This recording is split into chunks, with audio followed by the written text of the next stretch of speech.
Good morning. Today's reading is from 2 Corinthians chapter 1, verses 3 to 5. You can find it in your Pew Bibles or follow along on the screen. Listen for the word of God. All praise to the God and Father of our Master, Jesus the Messiah, Father of all mercy, God of all healing counsel. He comes alongside us when we go through hard times, and before you know it, he brings us alongside someone else who is going through hard times so that we can be there for that person just as God was there for us. We have plenty of hard times that come from following the Messiah, but no more so than the good times of his healing comfort. We get a full measure of that too. This is the word of God for the people of God. Thanks be to God. Well, we are continuing in our series on being neighbors. And we started up this whole series sort of talking about what kind of neighbor do we want to be.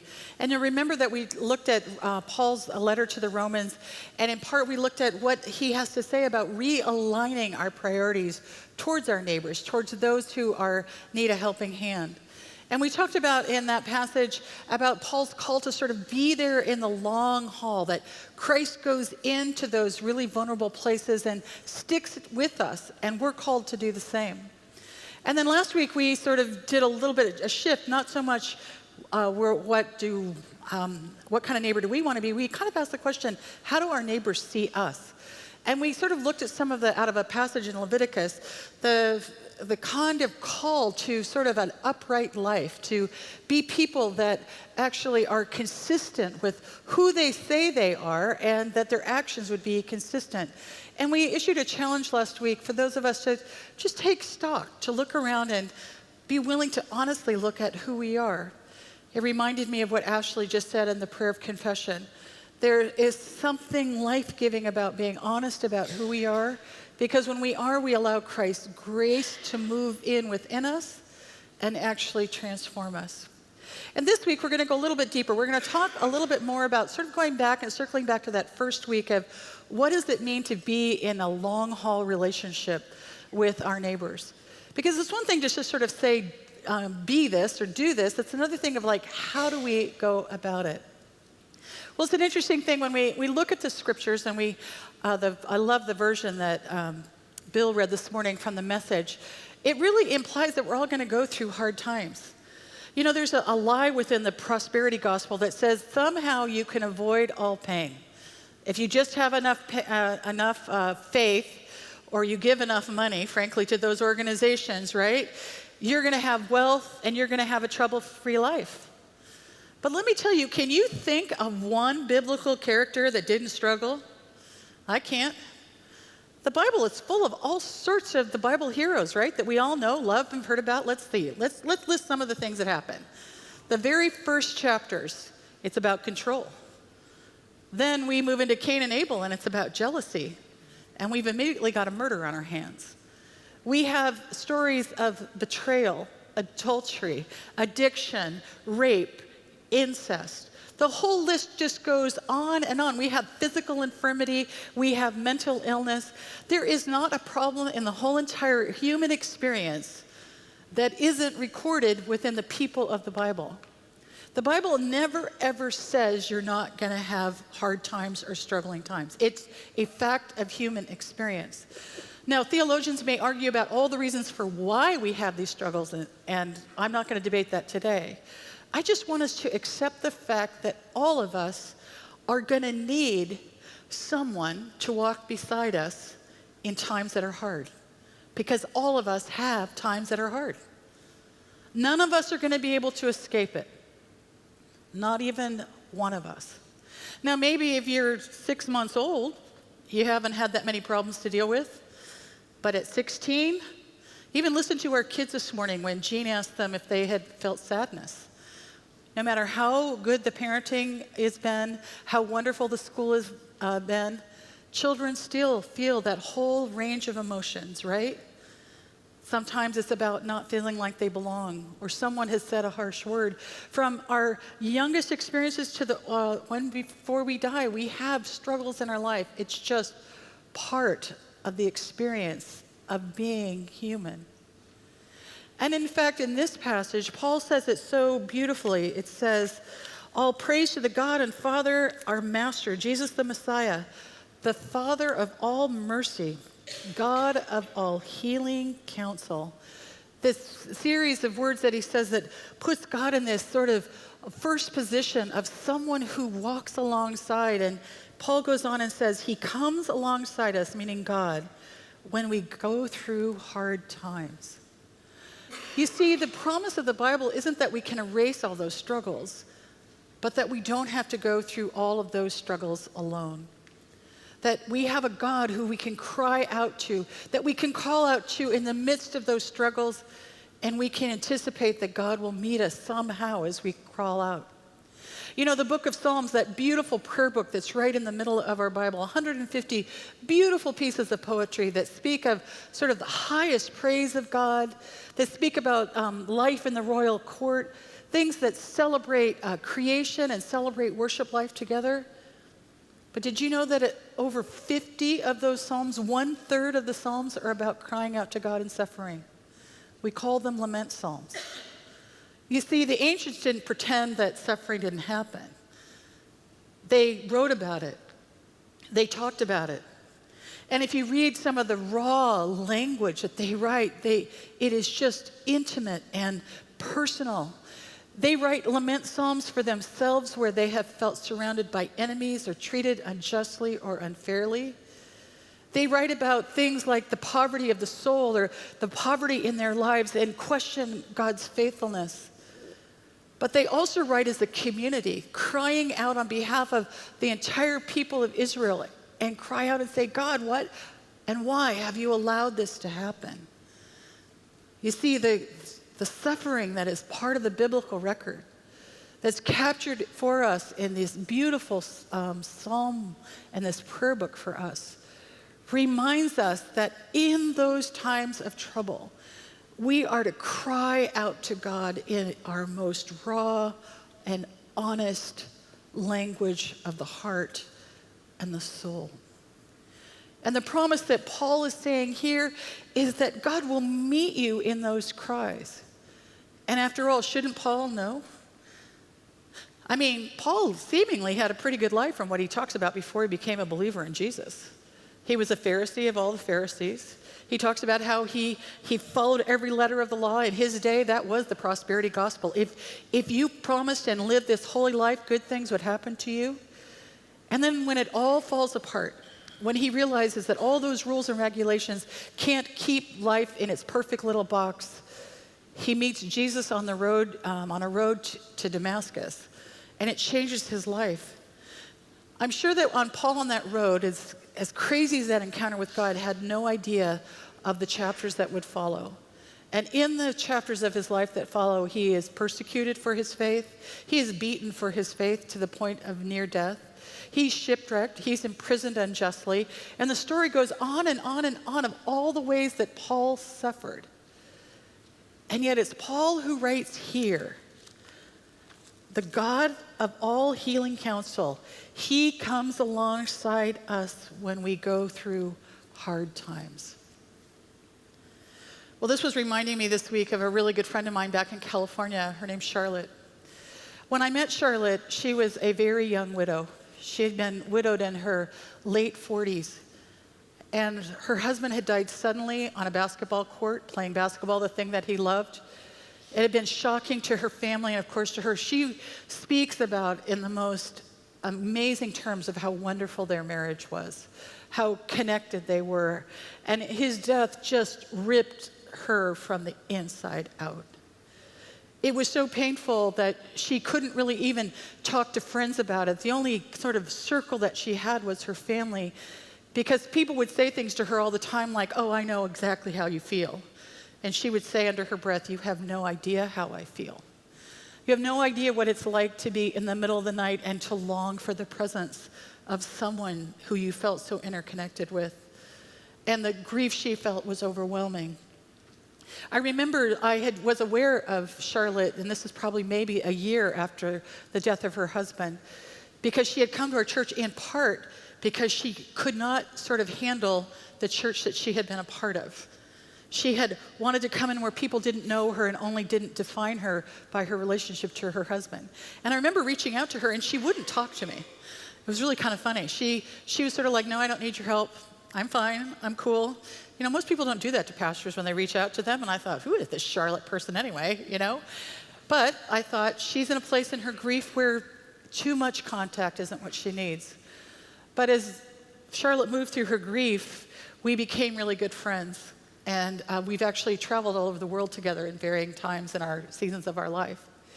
And one of the things Charlotte speaks about that time of intense grief is she says, I was never so torn from the inside out as I was in that season. And yet I never felt God's presence more close to me than then. She said, it was as if I could lament and cry out, and I couldn't expect that God could fix the situation. My husband wasn't coming back. I didn't sort of live in a promise of a new relationship. I didn't want one. I wanted the old one back. But she said as the days would go by with the tears that would flow so easily at night, when she would wake up feeling so hollow in the morning, she said, God's presence met her in that pain. She said it was God's presence that gave her the courage to look her grief straight in the face and be willing to enter into it and feel it at its depth.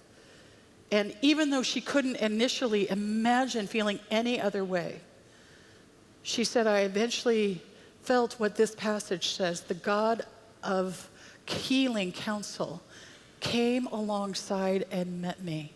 It was God's presence, just God's presence, that assured me that I wasn't fully alone.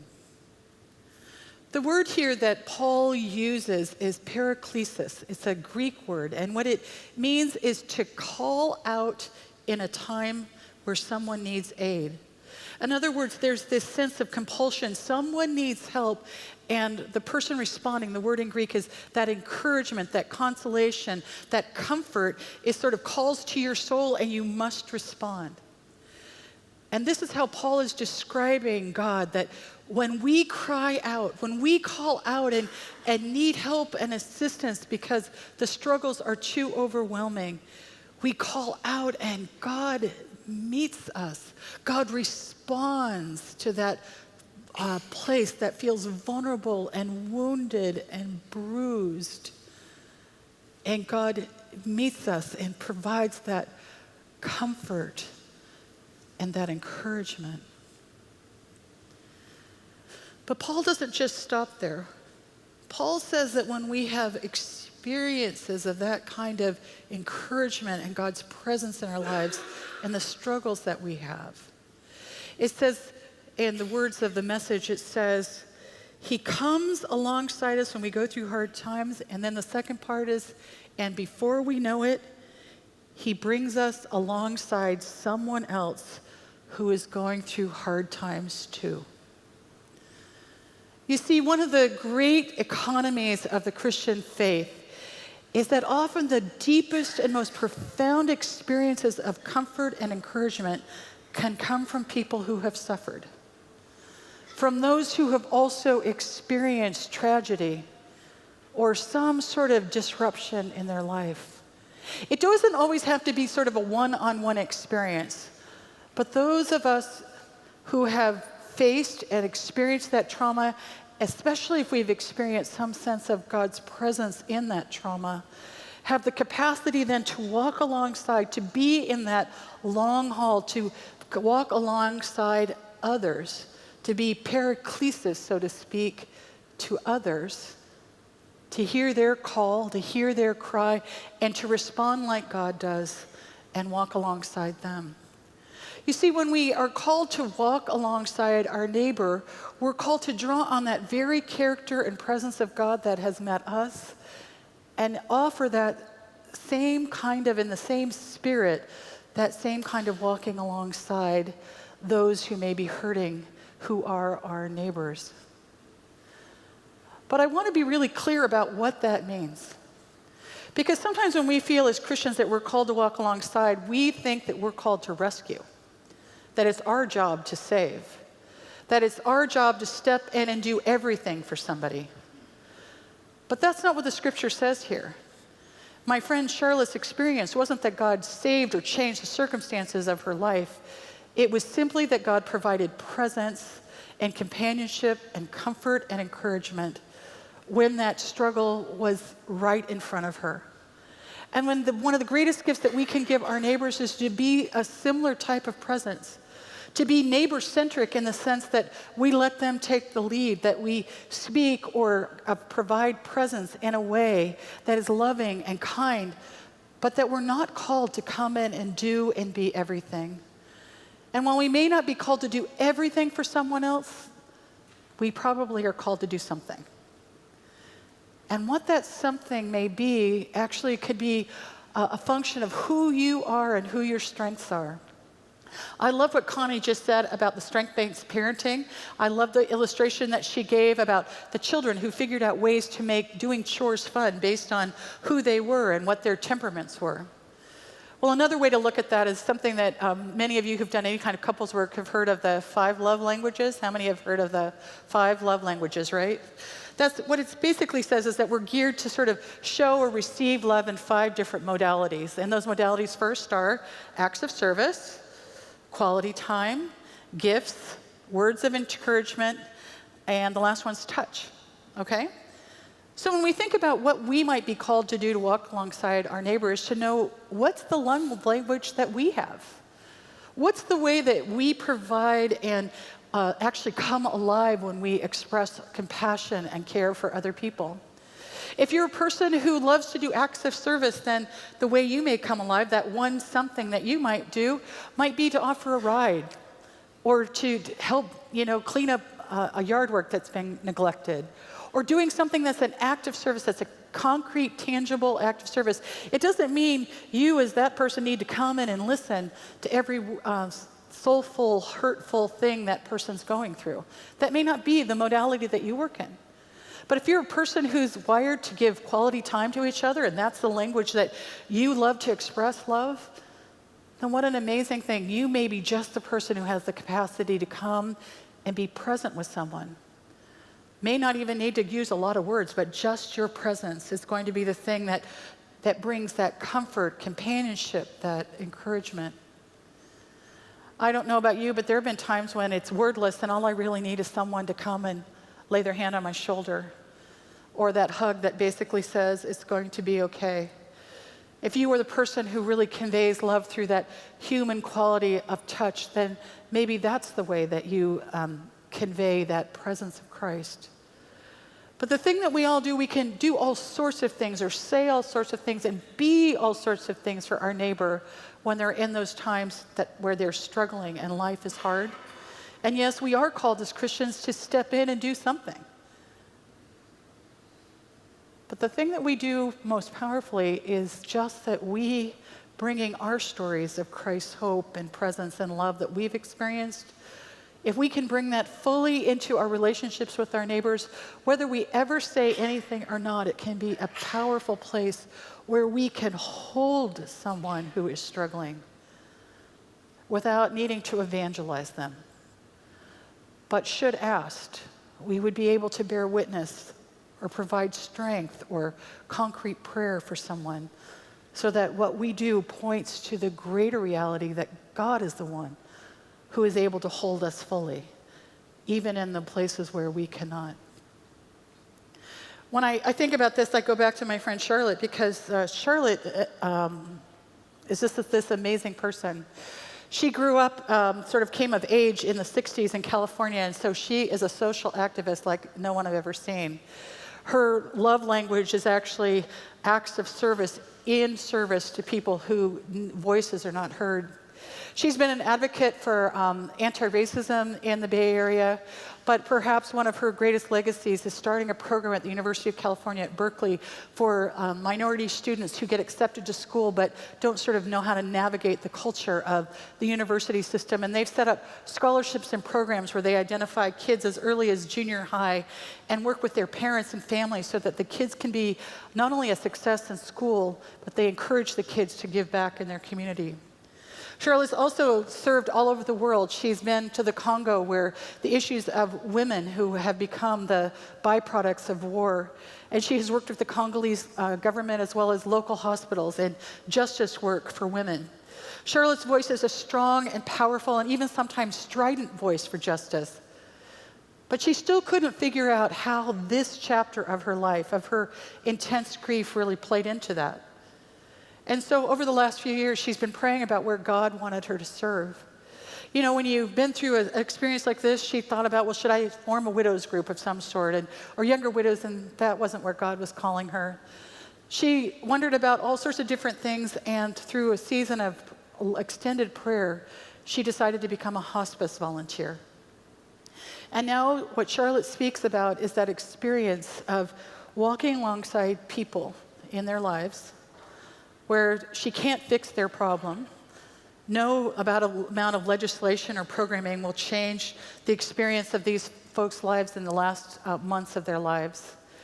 But what she can do is come and sit in that vulnerable, painful place as the individual and their families are dealing with this terminal diagnosis.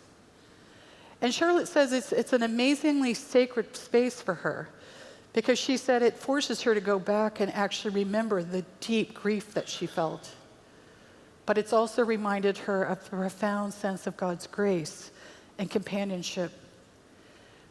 This is an example of where I think someone has heard and experienced and felt that compassion of Christ, and then is called to walk alongside someone else in some sort of similar sort of situation, bringing that sense of assurance of God's love and care and compassion, even though she knows every single person she sits with has a different experience.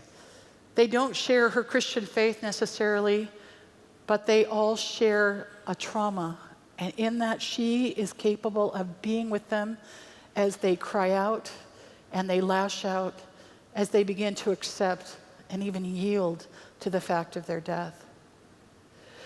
You know, as we're called to walk alongside, it's that same thing, being in touch with our story and how God has met us, and then being willing to ask God for how that story that we have, sharing it in our vulnerability, with our compassion, and understanding and pointing to God's love. How can we walk alongside another?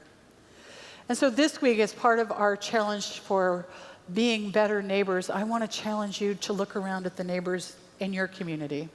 It could be a family neighbor, it could be a workplace neighbor, it could be someone in your physical neighborhood, a friend, or it could even be someone in the church. I'm not asking you in this challenge to go out and be everything for that person, but I'm asking you to consider, is there something that you can do or be for them? Resonant within your own unique gifts and personality and love language, but also just opening yourself up to the compassion you have felt from God. Is your capacity for you to be in the story with someone else who also needs that kind of compassion?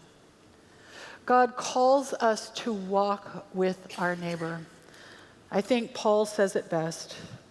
God comes alongside us when we go through hard times, and before you know it, he brings us alongside someone else who is going through hard times, so that we can be there for that person, just as God was there for us.